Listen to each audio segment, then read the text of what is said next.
So, no matter what position they begin from, people's liberation movements must contend with a common enemy, the monopoly capitalist ruling class and the imperialist colonial state that manages and protects its collective interests.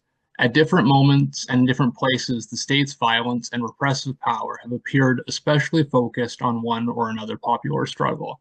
Think, for example, of the violence against striking and unemployed workers during the desperate struggles of the 1930s, armed confrontations between native land defenders and military and paramilitary cops at Kanasatake and Gustafson Lake during the 90s, the 1,000+ arrests by Toronto riot cops during the G20 protests in 2010, or the current attempt to kill the Palestinian movement by making an example of Samadoun and poisoning the collective well with the legally, financially, and politically toxic designation of the so-called terror list. In each of these instances, we can see that the Canadian state didn't just pick their targets at random, but instead brought the hammer down because these struggles exposed major fault lines in the capitalist system. Whatever we might say about the particulars of their analysis, the ruling class rightly sees threats on all of these fronts as facets of a common struggle for working class and national liberation. As a result, the tactics they use to attack any of us can and will become part of their arsenal to attack all of us. For too long, activists in Canada have treated the workers' movement in isolation from the national liberation struggles of Indigenous peoples across North America and anti-imperialists around the world. We've been divided from one another, unable to see how our common enemy calls for unity, which has separated us on our individual fronts and led many down dead-end political paths. Recent events, however, I think force us to re-examine our assumptions and begin serious discussion and investigation into the situation we're facing. Almost simultaneously with the repression of the Palestinian movement and the crackdown on Samadoun, unionized workers in key industries have been almost under the radar, facing a growing assault by the government and big business on our democratic rights to strike and collectively bargain. Although the ability of workers to strike has been tightly controlled by the state for decades, the Liberal government's turn to unilateral back-to-work orders represents an escalation that puts even the labor movement's already weak status quo in jeopardy. Looking at the current situation in light of previous periods of labor struggle, I believe this moment offers a very stark choice for working class militants. Either organize, take back the strike as a political weapon, and throw out the boss's lies about labor peace, or roll over and sink further into weakness and capitulation. So what are the conditions we're facing? According to the 2022 census, the unionization rate in Canada was just 28.7%, down from 37.6% in 1981. In BC, it's even worse, 28.6% compared to 43.3%. Whereas 4 decades ago, nearly half of BC workers were union members, now fewer than 3 in 10 are. The private sector, representing the core of the Canadian economy, is even worse, an abysmal 15%. While unionization does not necessarily translate to real organization, let alone class consciousness or militancy, it's a good baseline for looking at the state of the workers' movement, I think. It's also important because legally, these are the only people in Canada allowed to strike, which is the most important tool workers have at our disposal. So technically, the right to strike is recognized by the Charter of Rights and Freedoms, and the Supreme Court upheld this in 2015 as part of our freedom of association. But in reality, this right is extremely narrow and entirely subject to the whims of the state and power of the employing class. Non-unionized workers are not permitted to strike at all. Workers who are unionized can only do so with official union approval and are not permitted to strike during the life of a collective agreement. They can't seize the initiative to respond in response to changing conditions because all strikes in BC are subject to a 72-hour notice. They can't strike to protest mistreatment in the workplace, strike in solidarity with other workers, resort to a strike without first bending over backwards to demonstrate that they've been bargaining in good faith to no avail, or strike to politically confront the policies and interests of the imperialist ruling class. And even in those rare circumstances when we are technically allowed to strike, unionized workers can be forced to pack up their picket lines just like that by a simple act of government. To violate such an order can subject the union, elected officers, and rank and filers to crippling financial penalties or even arrest. So I'm going to read from the Canadian Labor Code, Section 107. Quote, the minister, where the minister deems it expedient, may do such things as to the minister seem likely to maintain or secure industrial peace and to promote conditions favorable to the settlement of industrial disputes or differences. And to those ends, the minister may refer any question to the Canada Industrial Relations Board or direct the board to do such things as the minister deems necessary. So this is more than a loophole. It's a gloves-off guarantor of the bourgeoisie's power to do anything they deem necessary to maintain their class rule.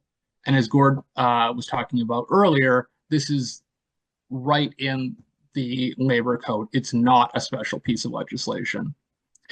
In the past 6 months alone, AMFA mechanics at WestJet, Teamsters, railway workers, and ILWU and QP port workers have all faced orders from the labor minister at the behest of these companies, specifically designed to break their strikes. CUPW, who were legislated back to work by Parliament in 2011 and 2018, are likely next. In the grand scheme of things, none of these have been particularly militant strikes, but they've raised the specter of worker organizing in Canada's economically strategic transportation and logistics industries. In recent years, we've seen enormous repression against Indigenous movements blocking railways and ports, and vitriolic propaganda by bourgeois ideologues against the slightest hint of a slowdown to the insane flow of profits from resource extraction and commodity transport.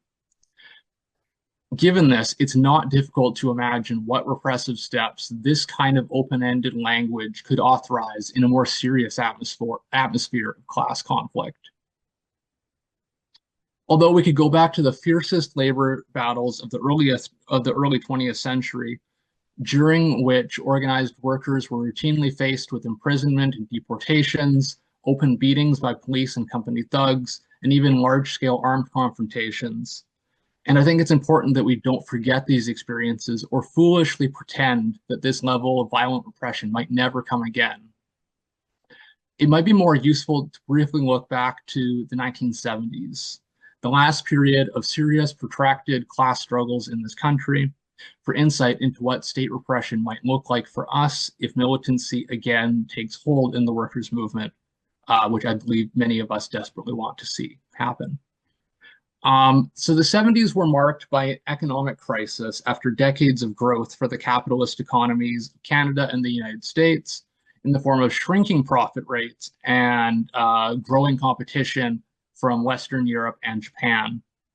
They were also marked by social crisis as the waves of global revolution going on around the world began to find resonance in Canadian society. And I think crucially for us, a generation of combative young workers was entering the labor force.